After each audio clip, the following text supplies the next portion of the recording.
오늘도 생명과 진리의 말씀으로 승리하시길 축복합니다. 오늘 우리에게 주신 말씀은 창세기 11장 1절부터 9절까지입니다. 말씀의 제목은 멈춘 탑, 열린 길입니다. 본문의 말씀은 우리에게 너무나 잘 알려진 바벨탑 사건입니다. 이 사건은 우리에게 하나님께서 창조하신 이 세상을 향해 주님은 과연 무엇을 정하셨고, 인간의 탐욕과 교만은 우리를 향하신 주님의 뜻을 어떻게 거역했는지 가르쳐주고 있습니다. 말씀 묵상을 통해 우리를 향하신 주님의 뜻은 과연 무엇인지 깨닫고 마음에 새겨 주님이 진정으로 원하시는 말씀 순종에 복된 겸손의 길을 향해 주님과 함께 나아가는 우리 모두가 되길 간절히 기도합니다. 첫째, 성도는 날마다 하나님을 향한 말씀 순종의 길로 나아가야 합니다. 창세기 11장 1절부터 2절의 말씀입니다. 온 땅의 언어가 하나요, 말이 하나였더라. 이에 그들이 동방으로 옮기다가 신할 평지를 만나 거기 거류하며. 아멘. 하나님은 노아와 그의 아들들을 통해 주님이 창조하신 이 땅 모든 곳이 하나님의 형상으로 창조된 주님의 자녀들이 생육하고 번성하여 땅에 충만하게 되기를 원하셨습니다. 1절은 온 땅의 언어가 하나였고 말이 하나였다고 설명합니다. 여기서 강조되는 표현은 바로 하나입니다. 언어가 하나였고 말이 하나였다는 것이 긍정적인 의미인지 부정적인 의미인지 그 자체로는 알 수 없지만, 이어지는 2절의 말씀은 그 의미가 부정적으로 사용된 것 같은 문학적인 표현이 등장합니다.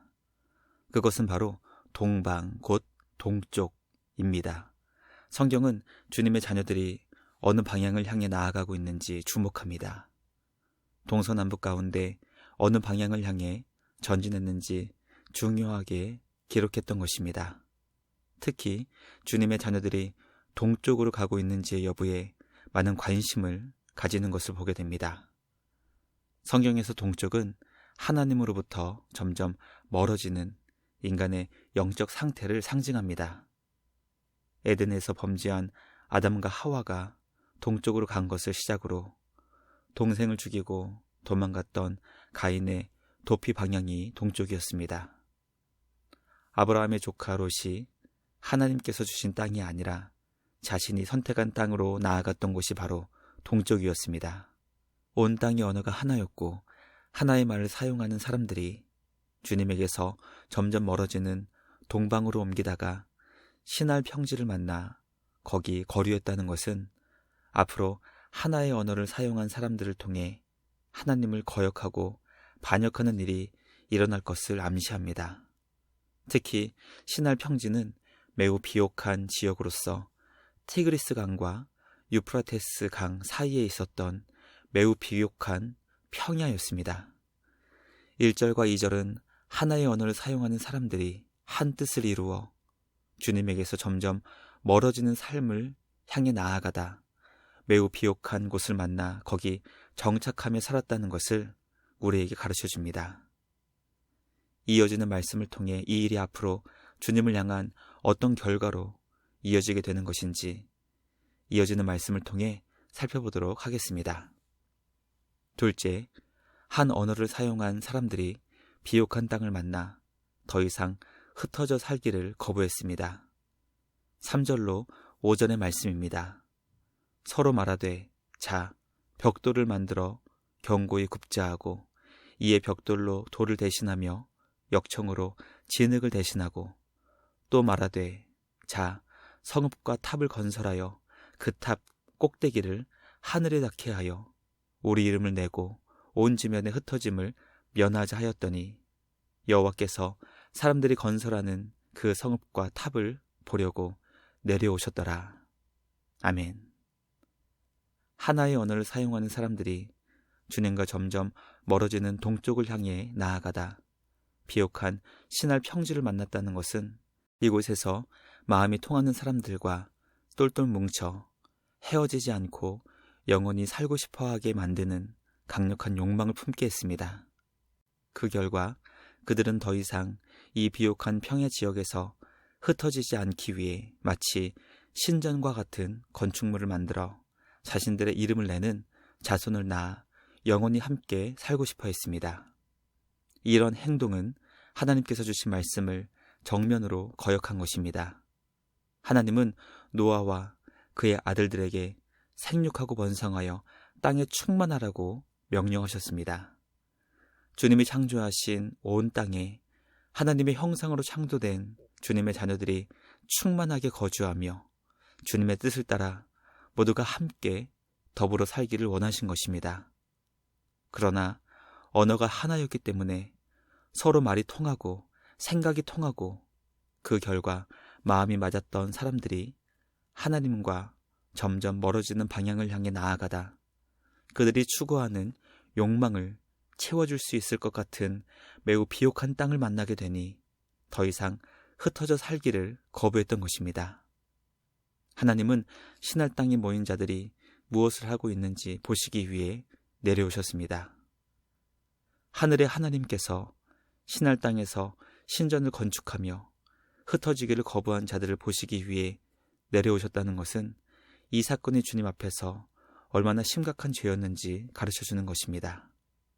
주님의 임재는 하나님의 말씀에 순종하며 의롭게 살아가는 주님의 자녀들에게는 아름답고 복된 일이지만 주님의 말씀을 거역하며 하나님을 향해 반역하는 자들에게는 무서운 심판이 임하게 되는 것입니다.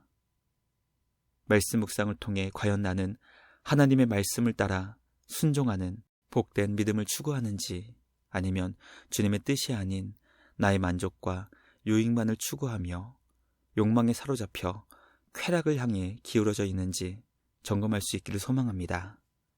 하나님의 말씀이 우리 삶을 가장 귀하고 복되며 영광스럽게 만드는 생명의 길이라는 것을 기억하여 주님의 뜻을 기쁨으로 순종하는 우리 모두가 되길 간절히 기도합니다.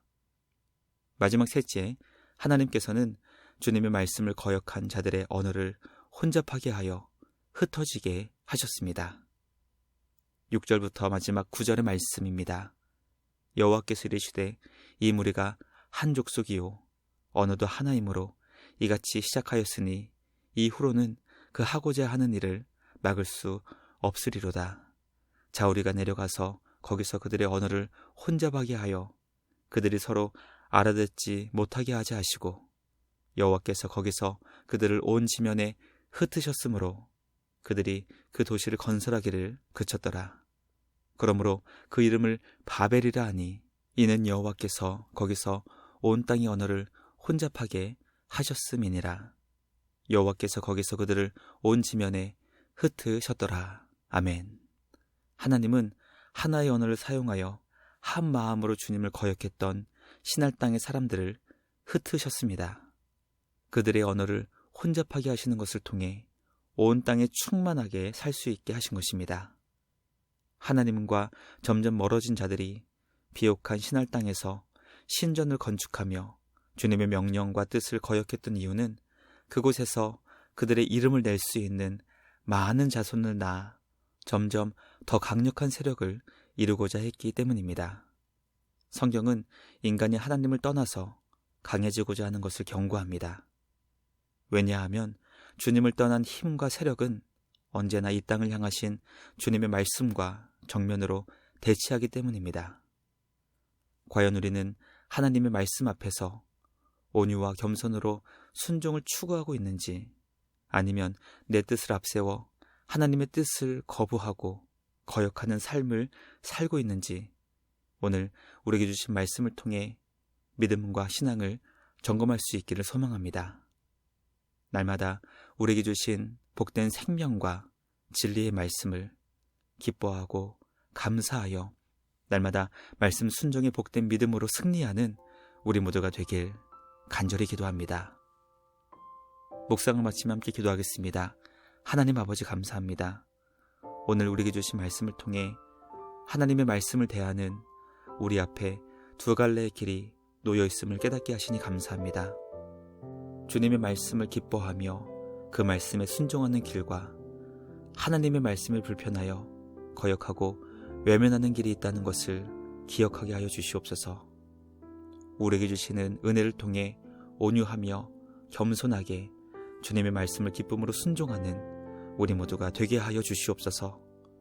우리를 향하신 주님의 뜻이 우리를 가장 복되고 영광스럽게 빚어준다는 것을 기억하여 기쁨으로 말씀을 따라 살아가는 우리 모두 되게 하여 주시옵소서. 언제나 우리를 보배롭고 존귀 여겨주시는 선하신 우리 주님께 감사와 찬양을 드리며 우리를 구원하신 예수님의 이름으로 기도드리옵나이다. 아멘. 오늘도 말씀으로 승리하시는 복된 날 되시길 주님의 이름으로 축복합니다.